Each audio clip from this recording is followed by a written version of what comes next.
About 70% of all clients are either agnostic or actually would prefer to work with firms that use AI, meaning the vast majority of clients either want their lawyers to use it or they're generally amenable.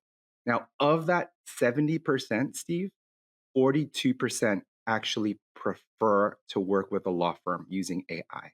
So now you could say there's no excuse not to engage in artificial intelligence within your law firm.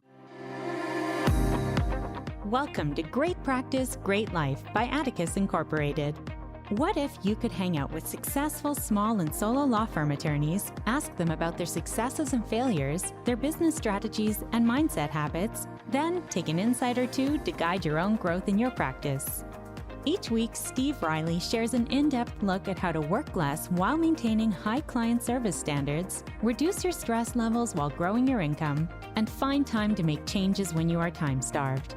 Steve is a lawyer coach for more than 20 years and a former trial attorney. His goal is to provide strategies to help you balance your lives and grow your practice. Now, here's Steve. Hey, Steve Riley, welcome back to Great Practice, Great Life. And today I've asked my friends, my colleagues, Ed and Jennifer, to come on the podcast and share with you their insights from what they've learned on how to improve your practice based on what they've learned at ClioCon. Now, it doesn't matter whether you're a Clio user, it might be helpful, but if you're really trying to figure out how to grow that great practice, some of the strategies and insights that they're going to share with you today are things that you can immediately start to use in your practice. Now, with that, Jennifer, Ed, welcome to the show. Thanks, Steve. Thanks, Steve. Jennifer, you were on previously, and Ed, you were just on a couple of weeks ago. So you're unfortunately becoming a regular, which is a good thing, I think. Well, I don't know if you know, Steve, we're both from Westlake Village, so it could be this Westlake Village takeover of Atticus. Yeah. It could be the Westlake Village takeover. We I like laugh that. because our offices are in the same city and we never see each other in Westlake. The only time we ever see each other is in San Francisco or Orlando or Austin, right? Everywhere but here. Hundreds or thousands of miles away. Yes. Yeah, hundreds or thousands of miles away, and you guys are just 2 minutes away from each other. So, well, anyhow, with that being said, welcome to the show. Just welcome. Thanks. Today, we're going to talk about what the two of you learned and you'd like to pass on to our audience, to other lawyers that are looking to grow their practice, and what are the things that you learned at ClioCon, I guess it's called, that you think can help other lawyers grow a great practice. So, Jennifer, if you're ready, let's start with you. What? And each of you have 5, so we have 5 things each. So, Jennifer, talk to me about what you think is important for lawyers and team members to consider. Right. So one of the things that was a big topic at the Clio conference was knowing your numbers, right? So KPIs.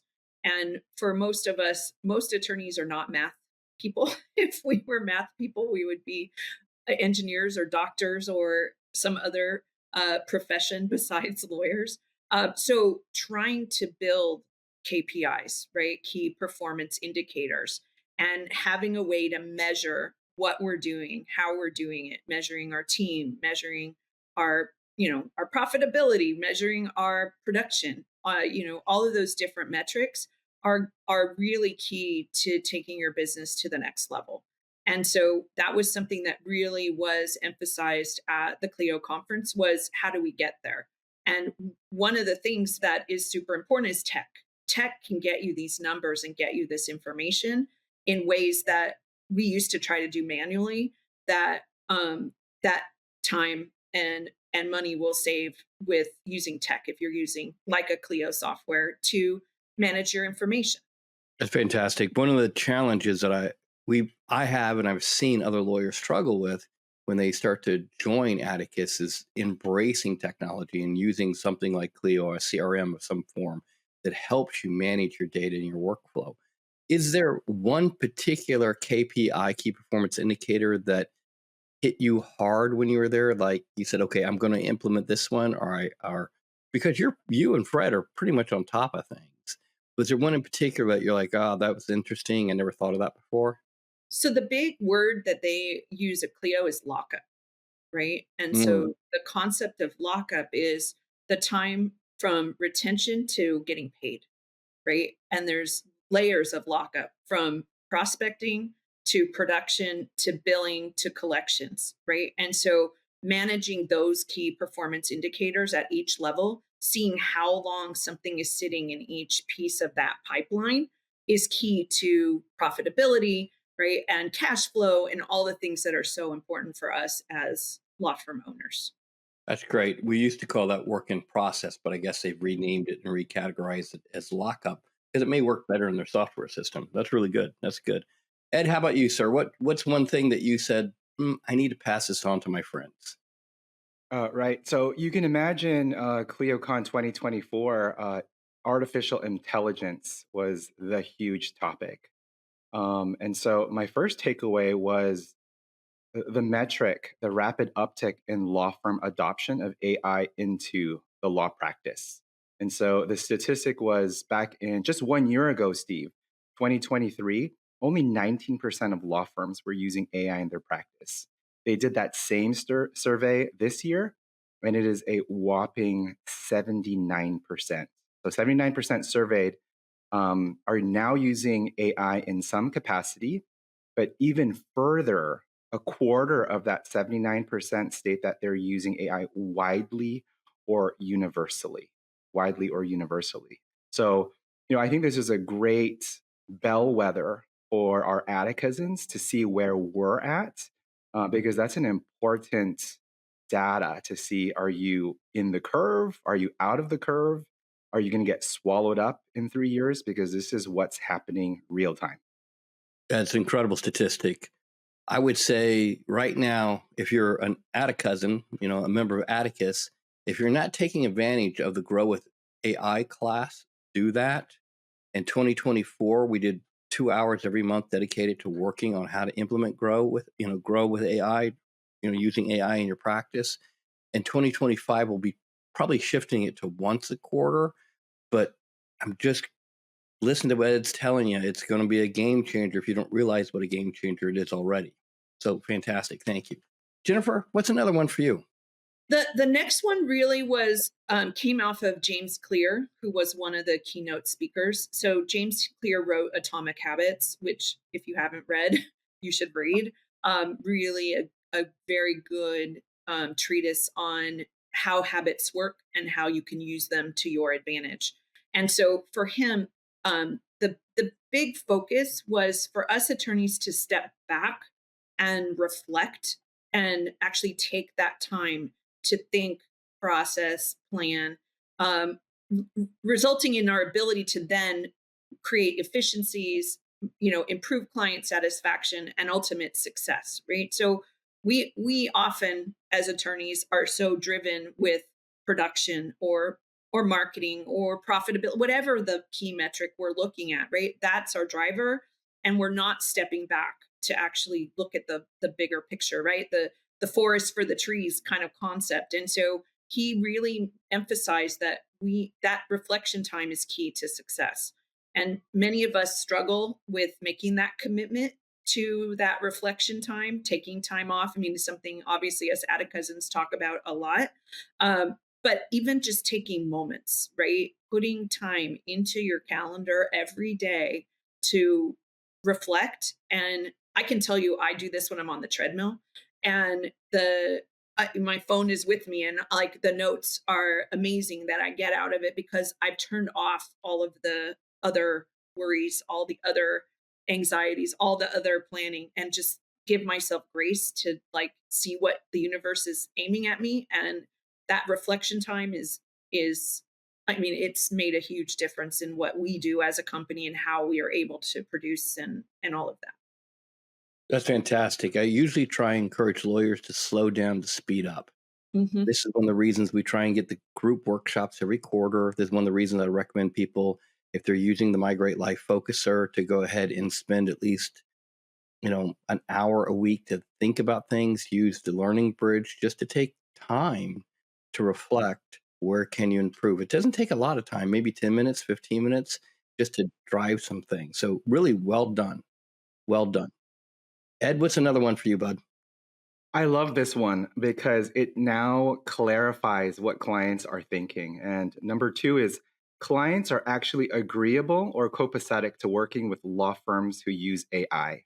And I think for a lot of us, this is the new thing. And we are careful to be judged by our clients like, oh, what are you doing? Who's actually doing the work? So here's the statistic. About 70% of all clients are either agnostic or actually would prefer to work with firms that use AI, meaning the vast majority of clients either want their lawyers to use it or they're generally amenable. Now, of that 70%, Steve, 42% actually prefer to work with a law firm using AI. So now you could say there's no excuse not to engage in artificial intelligence within your law firm. Now, last year they did the same study, and it was only 46%. So, the trend here is that mass general acceptance of artificial intelligence in the workplace, not just in law, as in this example, but everywhere else.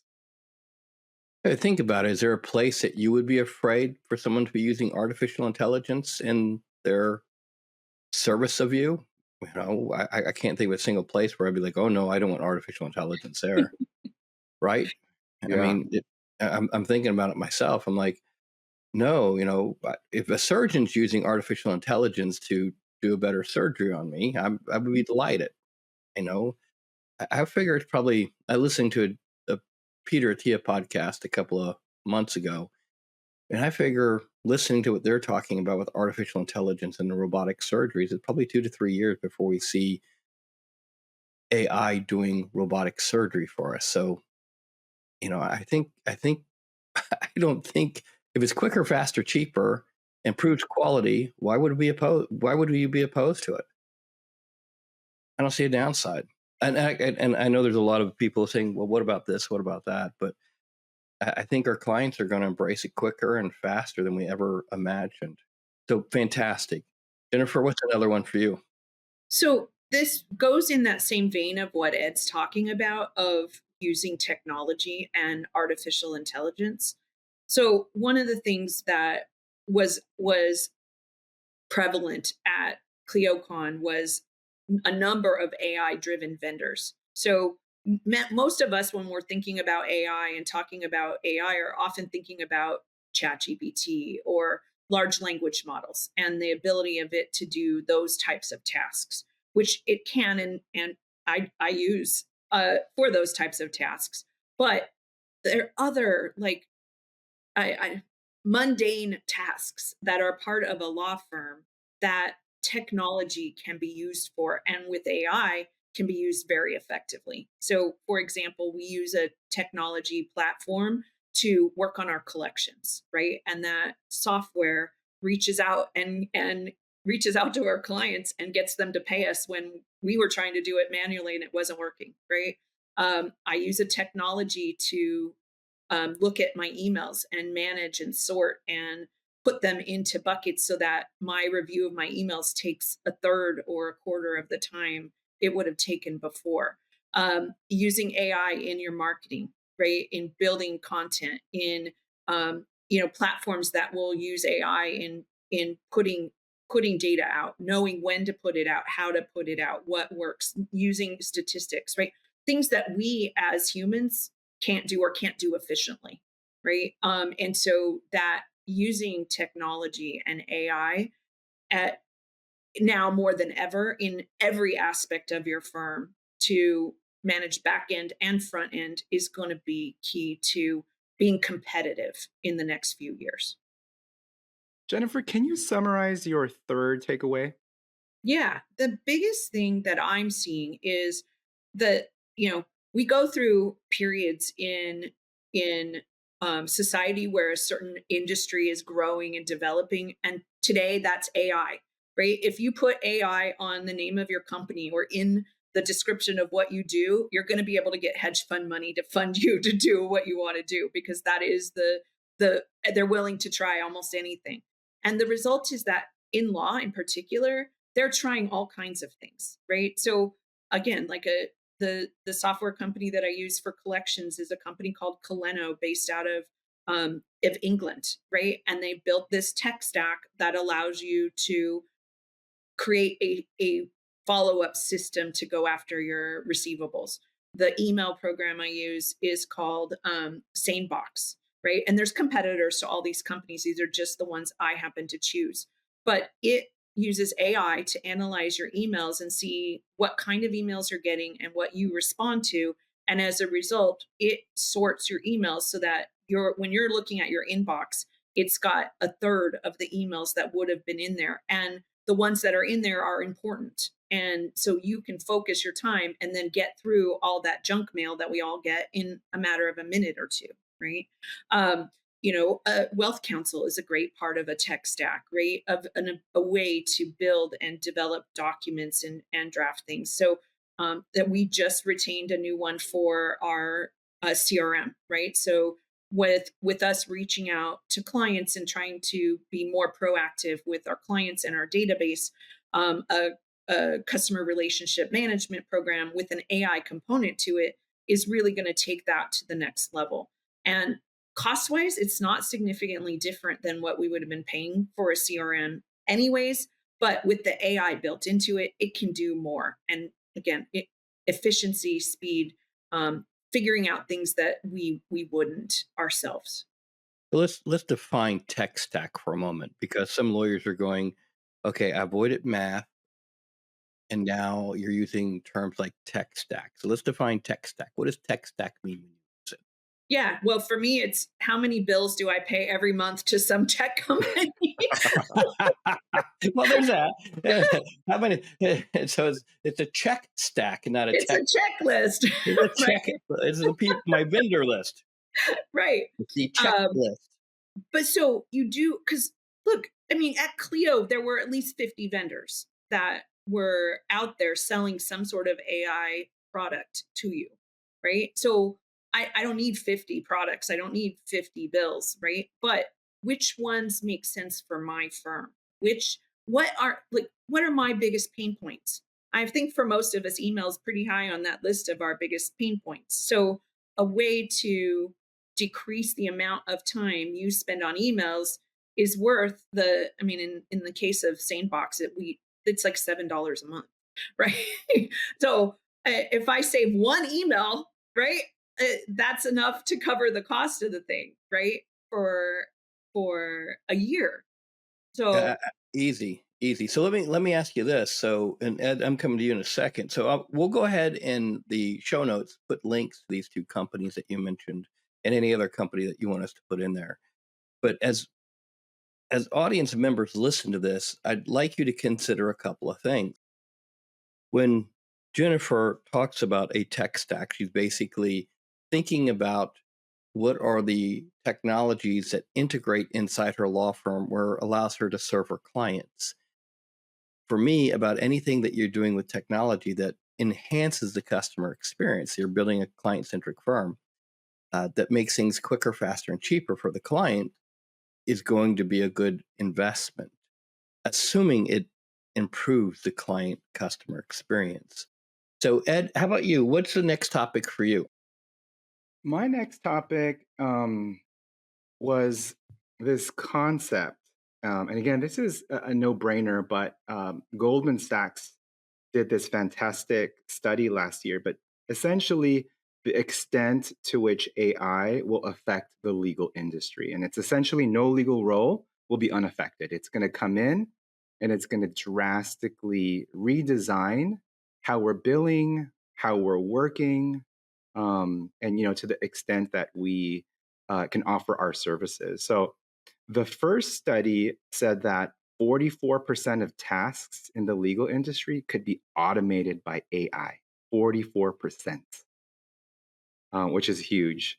And then ultimately, they said that artificial intelligence is potentially replacing 40% of the legal industry employees. 40% of the legal industry employees. Now, my next takeaway is connected. So it's this concept called the automation potential. The automation potential. So, you know, I'm an estate planning attorney. There's a lot of estate planning attorney Atticusans out there. I make a living looking at documents and saying, okay, back in 1980, this is what you did. I have clients that created a trust 20 years ago, and then they just slapped on amendments, right? Amendment after amendment. They didn't do restatements. They just slapped on like 16 amendments. And then I'm the new attorney. I literally have to plaster it, on my wall and read exactly how each amendment is affecting the other. And it was fantastic because it was a billable transaction, right? That could be easily 10, 20 hours, especially if it was a complicated estate tax case. Unfortunately, now with the help of I mean, you could put that, and again, Clio is introducing, I believe it's called Duo, DUO, where it's AI inside of Clio working seamlessly with your clients and the product itself. And you could literally put your documents in there, the 1980 trust, as well as, four amendments, and then within seconds it'll tell you exactly what's happening. So this automation potential will go in and figure out, what you're exactly doing and then spit out a percentage of what can be automated. And here are their numbers pursuant to this study from Goldman Sachs. Administrative assistants, 81% automation potential. Paralegals, 69% automation potential. And then finally, attorneys, 57, almost 60% of their work could be automated. So I think these are mic drop moments for all of us. What I love about going to Clio is they're creating these studies to really challenge us to think outside of the box. And, you know, these were announced in 2024, but this is gonna, it's happening now. And for the rest, obviously there's a slow uptake of all of this, but I mean, I can imagine what's going to happen in 1, 2, 3.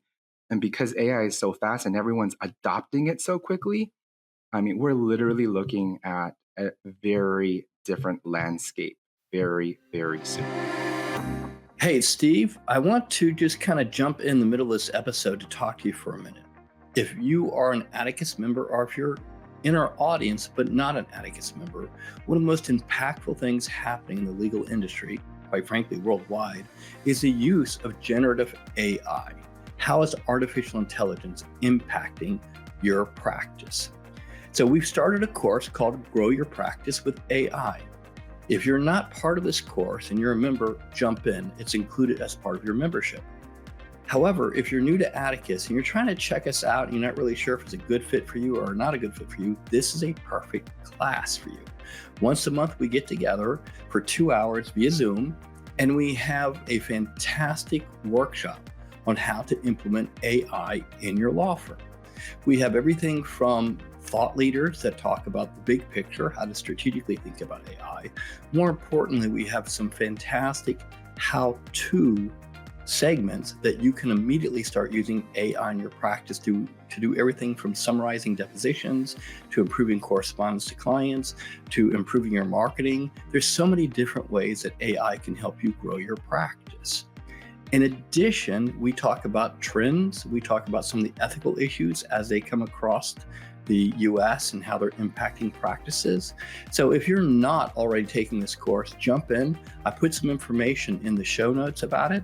So I would just encourage you, because if you're not getting behind the use of AI in your practice will be getting behind your competitors. So jump on this. Hope to see you there.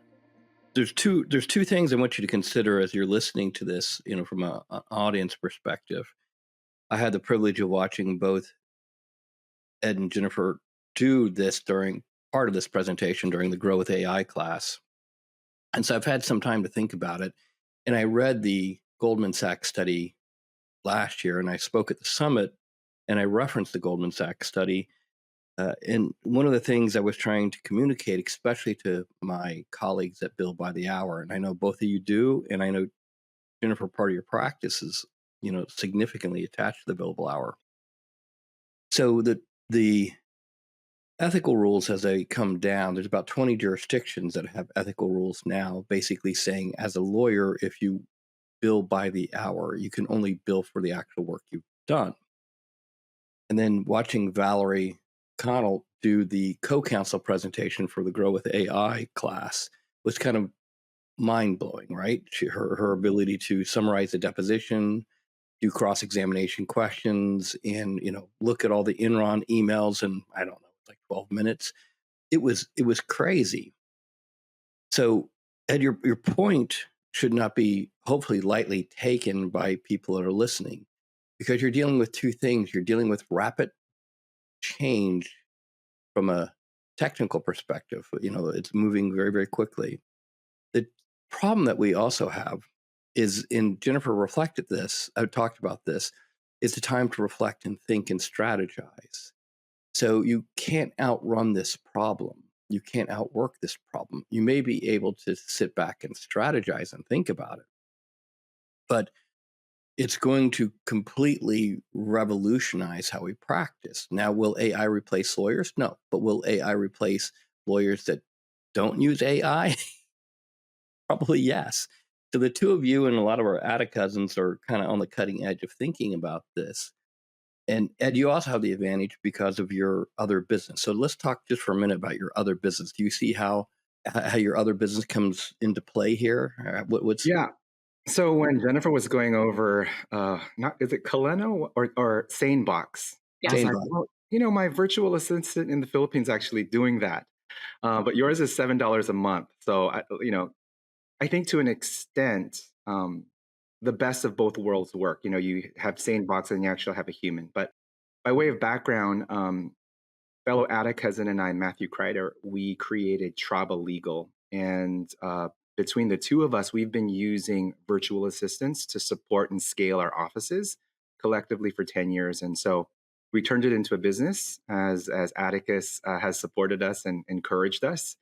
Um, but I think the takeaway, Steve, is that you need to be nimble. You need to think outside of the box, and you need to take all of these different resources in order to get that competitive edge, right? And like you said, the big takeaway at Clio was lawyers using AI and just generally, being open to these ideas and concepts like AI because everything is moving so fast and changing.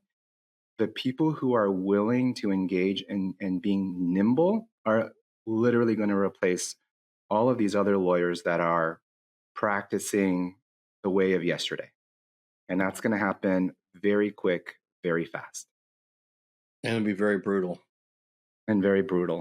It'd be So, very brutal. good news, bad news. I think it'll be great for the nimble lawyer who is practicing in 2024 with a very serious, transition of what's going to happen in the next 5 years. It's going to be really fun for us, I think, right? Because there's going to be a lot. It's a changing of the guard, so to speak, and I think there's going to be opportunity for those of us that are forward thinking like that. Jennifer, what do you think? Yeah, I mean, there's a level of liberation that I feel in seeing and understanding and kind of managing this. So my next topic was value-based billing is the future, right? And so from my perspective as someone who the vast majority of our work is hourly, it's something I've been hitting my head against the wall for, 8 years of, people can only produce so much, right? Whether it's me or my team, we target 3 to 1, right? Of three, they need to bill 3 times what they get paid. Well, that's a cap on my profitability just based upon time. And the reality is that even at 3 to 1, that's a hard sell for like the production numbers. Like one of the statistics at Clio was the average person bills like 2 hours a day out of an 8 hour day, right? That's the average. So if you're going to be tied to an hourly model, you're capping your profitability. And this one of the statistics in the legal trends report was that small and medium-sized firms are bringing in more business, right? So they're bringing in more clients, but their average billable hours are down because we're producing the work faster we're limited to billing by the time. But then we're also adding costs, right? So I've added a tech stack, which costs money, but I can't bill for my tech stack. My people are producing quicker, so they're billing less, right? Right, right. But this is the the irony or the paradox of innovation with the billable hour. So, and I really would love to pull together a bunch of thinkers on this next year and discuss it. Because when I asked Valerie McConnell at co-counsel what she thought, she was like, and she did this during the class, was like, we have no one has a solution like with this. So So as you for think, me, yeah, I'm actually tackling this because I have to, right? My firm's future really does depend on shifting to a value-based billing model. And so we do some things flat fee, and we up our rates every year. Most of our clients are residual recurring business clients. That's our core client base, which is an hourly client base. But what we've done is taken different practice areas and different segments and shifted things from an hourly to a flat fee. So, for example, our clients are often escrow companies, right? So, real estate, I'm a real estate attorney, real estate transactional companies in California are escrow, right? So, they do the transactions. Well, one of the big issues in escrow is that money gets stuck or left in escrow. When a transaction closes, either the sellers are fighting or a transaction doesn't close and they're fighting over the deposit. And so there's a legal mechanism called an interpleader that is filed to manage this. So we do like a dozen interpleaders a month around here because we have this core group of clients who do this. So we've shifted our interpleaders to a flat fee model, right? Whereas we were doing it hourly. And so now and it's tiered. So for this phase of the interpleader, it's this much money. For this phase of the interpleader, it's this much money. So I've taken a litigation practice area and turned it into value-based billing from hourly billing, right? And I'm going to do that with each practice area we have. And we did 2 or 3 this year. And my goal is to get the rest of them by our billing update next year. that's great. Good work. Really good work. I don't want to pivot the whole podcast to that, but it's something that we could definitely talk about in greater detail. Right. So it's really good work. I went through the same process when I was practicing around the corporate side, so we could talk further about that. But that's probably a topic for another day. But the point, and let's make sure we're all clear on the same point. If you're in the billable business, AI is going to force you into changing how you price, how you process work, how you qualify work. And if you have sophisticated clients that use lawyers on a regular basis, corporate clients, institutional clients, banks, for example, they're going to make some significant demands on you. I cannot imagine what's going to happen to the insurance defense industry, Ugh. right? It's going to get ugly. Now, if you're on a fixed price basis or contingency fee, AI is going to be really the greatest thing ever because your ability to eliminate, how long it takes to get a case done, which we've commonly called time on desk, your ability to process information like reviewing medical records, reviewing financial records, organizing things. My understanding is one of Clio's competitors, Filevine, is now using AI to create a process of writing demands internally. Like they're pulling together a demand writing software process based on AI, which goes to Ed's point about the elimination of paralegals, So one of the things people are panicking about, actually, but panicking about is the impact on people losing their jobs. And I remember years ago, like 20 years ago, 25 years ago, I was reading a article in a national magazine talking about what's going to happen to all these poor legal typists. Because as word processing moved in, all these people that spent time literally as a typist were losing their jobs because word processing computers were moving in. And I don't think any of those people went homeless. You know what I mean? Like they got retrained, they got they rethink, they re-strategize, and they find different ways of being useful. So as you're listening to this, I would encourage you guys in the audience not be so much like, oh my God, I'll be out of a job and living on a park bench. No, you have the opportunity to take a step back and think, okay, reflect, as Mr. Clear said, and Jennifer is encouraging you to do 1 year, 2 year, 5 years, 10 years. What will this technology change? How will it change? And that's part of what our conversation is today. How will this change? Can we get ahead of it? Can we reflect? Can we think? Can we strategize? So just what you're doing is good work, Jennifer. Like, okay, I know it's coming, and let's just go ahead and do it now. Let's before we get hammered. Let me just do it while I'm not drowning. Let me go ahead and build the boat. Right. Well, and this goes back to some of the baseline Atticus concepts from when I started back in practice growth was try it, right? So I picked an area that's not a big deal. If my new interpleader strategy doesn't work, my world doesn't end, right? I go back to hourly billing interpleaders and my life continues. I didn't upend my whole practice, right? Yeah, we're not going to get divorced over this.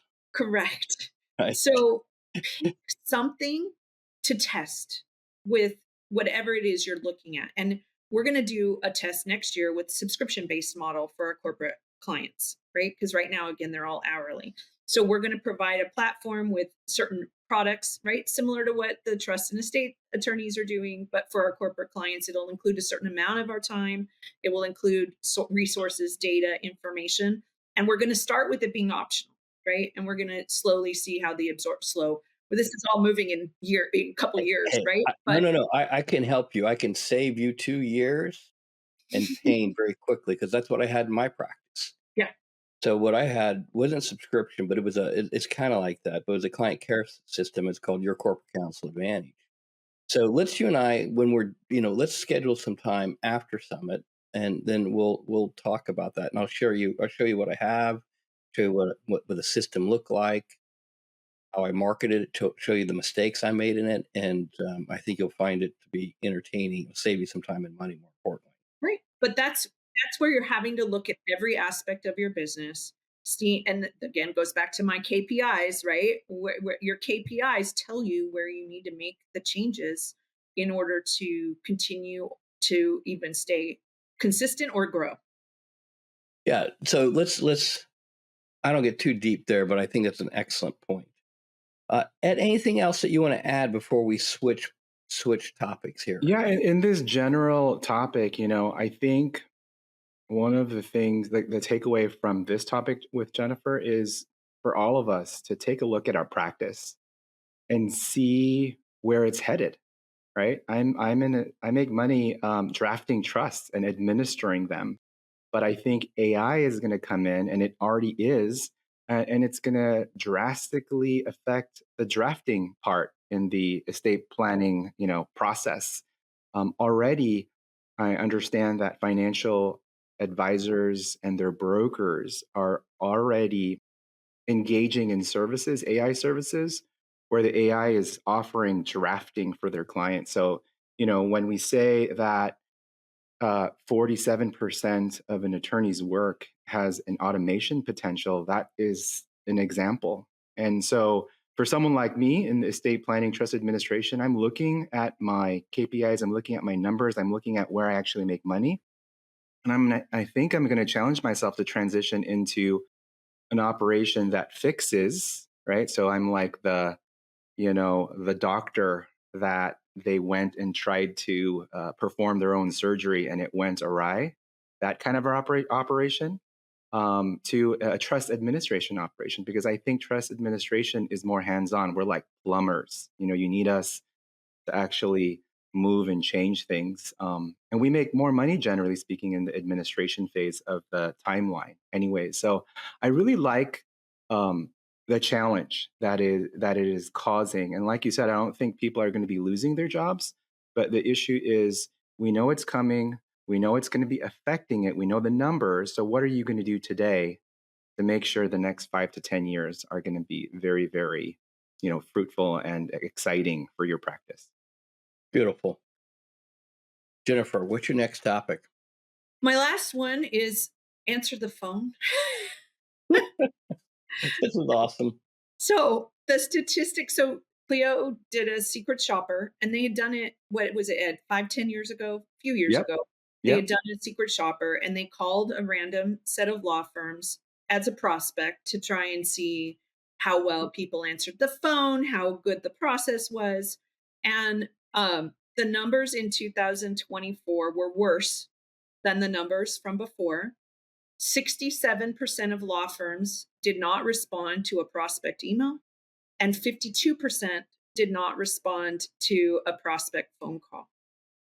Pick I up think the that's phone. shameful. That's shameful, actually. Well, but but this is terrific actually, because that means 2 out of 3 lawyers, right? Is that what we're saying? 2 out of 3, Yep, 67%, right? And 1 out of 2, so 50%. yep. And I know people are listening to this, but I am telling you what, there are so many law firms that I've worked with where they've called me and asked me for advice, and I work with them, and I'm like, just getting the lawyer on the phone or getting through the voicemail system is incredible. I'm like, unbelievable. And if you're in the prospect side, you're trying to acquire new clients, you really have to think about how what are the speed bumps between you and the new, the prospect, the new client. What are the speed bumps you're creating? In this case, if you're, I think when I was doing really well in my practice, somebody asked me what the secret was. Like, you totally transformed your practice. You did this, you did that. I said, just be about 20% better than your competitors. Not 100%, just 20%. So in this case, a strategy is simple: answer the phone, respond to the email.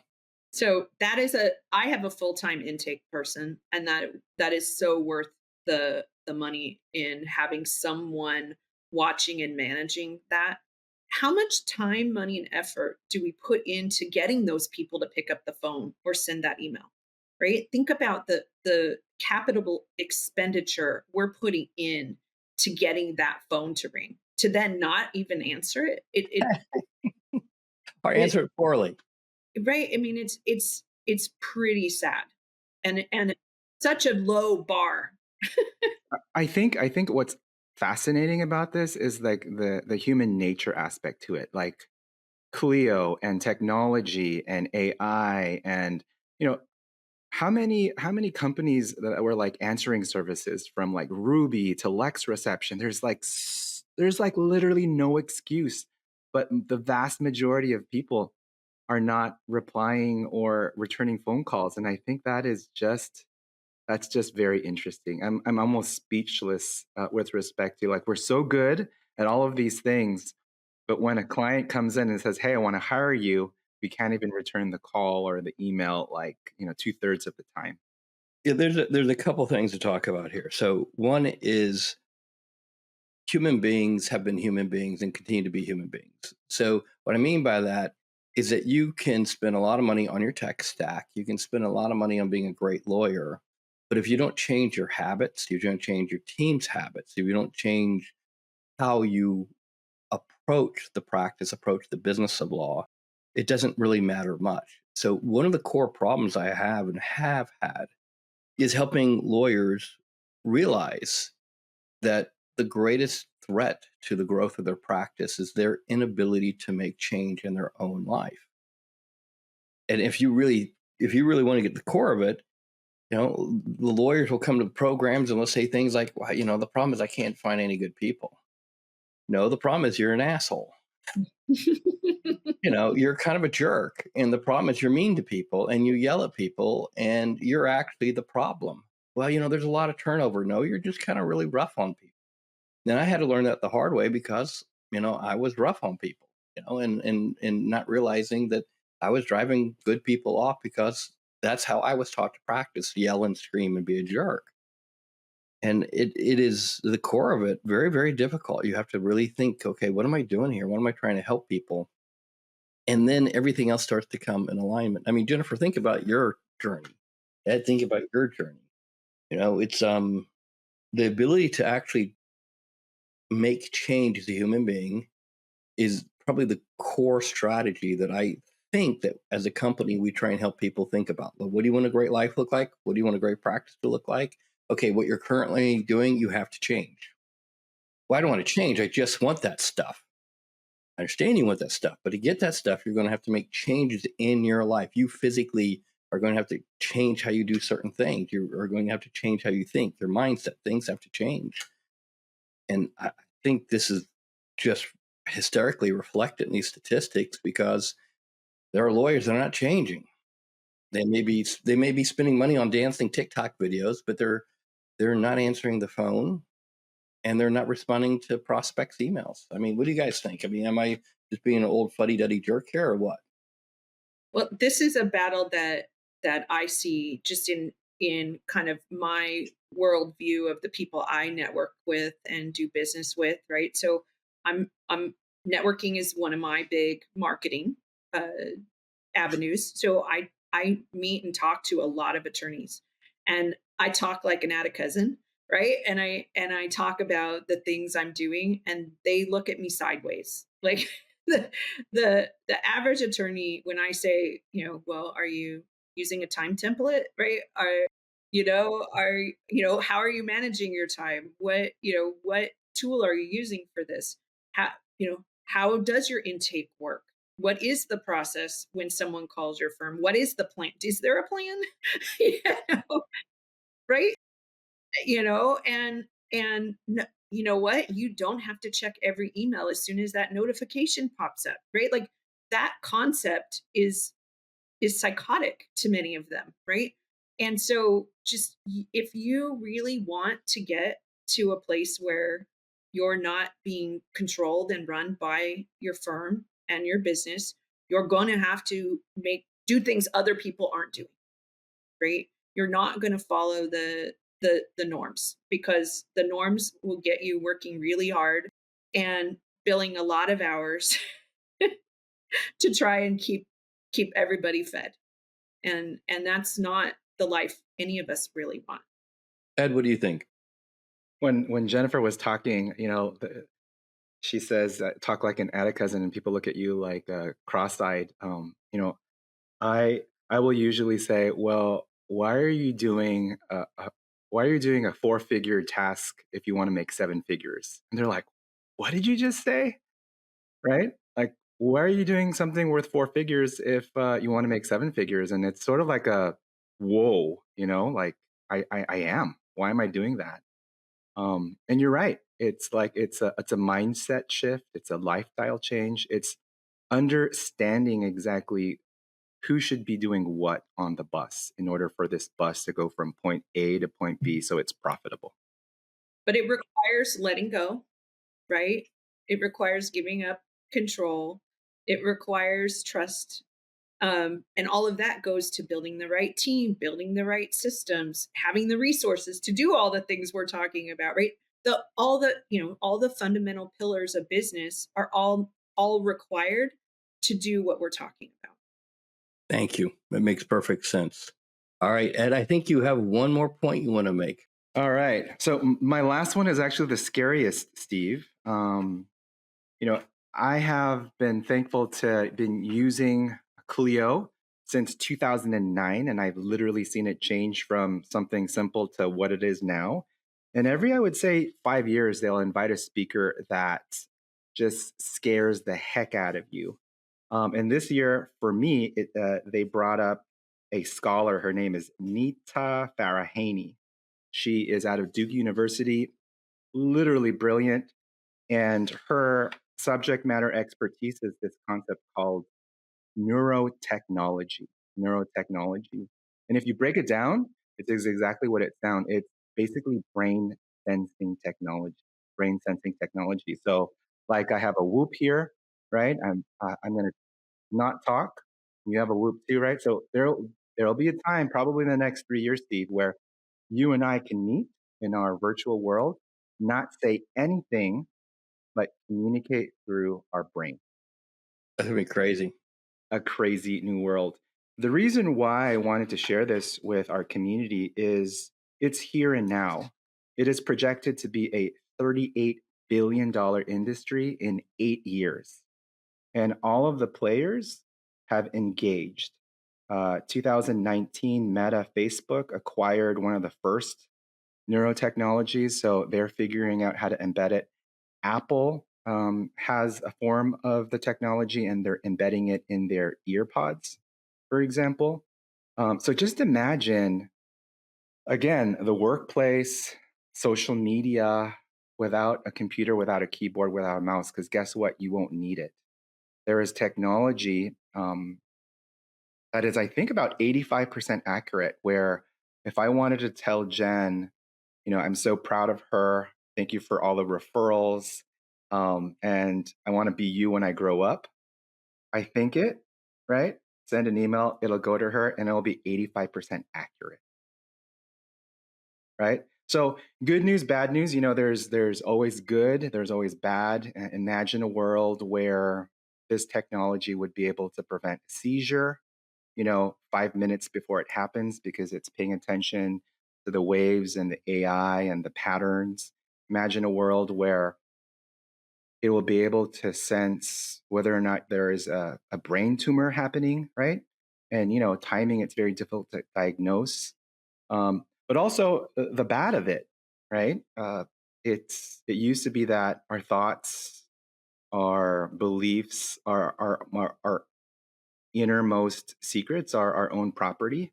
But now there is a platform where it can easily be deposited into the public domain. So where is the line? How do we prevent this from being unused? Because these companies are capitalizing on this, and a lot of people are planning to make a lot of money. So her book is called "The Battle for Your Brain: Defending the Right to Think Freely in the Age of Neurotechnology," and she's urging everyone, particularly lawyers, to be involved to create policy both on the national level, but also on the worldwide level, because it's happening and it's going to be here, and we just have to be very careful. This is one of the points. So thank you. And this was a point I tried to make last year, because some folks some lawyers are very worried, like, oh, what am I going to do? What am I going to do? I said, there's probably no greater time for us as lawyers to use our critical thinking skills, not necessarily to, quote, be lawyers, but to advocate and think about what are the positions that we have to take from a policy perspective on issues like this in advance. We can't, quite frankly, the policy can't stay ahead of the technology right now. The technology is outrunning everything. So it puts us in a position where we have to advocate and help people think about this and help people understand what this means. So, Ed, what you're bringing up is terrifying, fascinating, interesting, because it's making me think of Alzheimer's. It's making me think of Parkinson's. It's, I have an eye disease, so there's a high probability I will have a very difficult time seeing as I age. I'm at stage 2 of 4. And so when Neuralink just about 6 months ago got an approval for their visor, as long as my cognitive function stays fine, I may be able to see when this visor gets developed, thanks to AI. So these are things that are, like you said, wonderful and terrifying at the same time, because there are thoughts that I've had that I've unfortunately spoken out loud in my relationship with my wonderful wife that caused damage. And after I said that thing, after the thing came out of my mouth, I realized it was stupid, wrong, and dumb. And with age, I've learned sometimes the first thought is not the one I want to communicate. I want to take a moment, think about it, really say, is that true? And then realize, no, I'm totally wrong. I should not say anything. And I should turn to my wife and go, honey, you're absolutely right. And not allow that first thought slip out of there. And so it terrifies me that, it scares me, unless there's a filter, unless they can install a filter. Some of us could use a filter. You think that's possible, Ed? We'll look into it, because we're planning on making a lot of money here. 38 billion. We just want 1/10 of it, Steve, for the 1/10. three of us. I think the three of us. It'll be like some of these selfies. They have filters on them, right? So I think we can get that. I think we can get that. All right, so we're going to pull this together, because we don't want everybody to hear our strategy to get that 1/10 of the 38 billion. We'll just call it a close. So I want to thank both of you. I want to thank you for your thinking, your generosity, your encouragement of our community to get other people to think differently about how they're practicing. And you two just are fantastic. Every time I hang out with you and talk to you about anything, I have a great time. So thank you so much. I really appreciate it. This was a lot of fun. Thank you. We're sending you a big hug and lots of love from Westlake Village, California, Steve.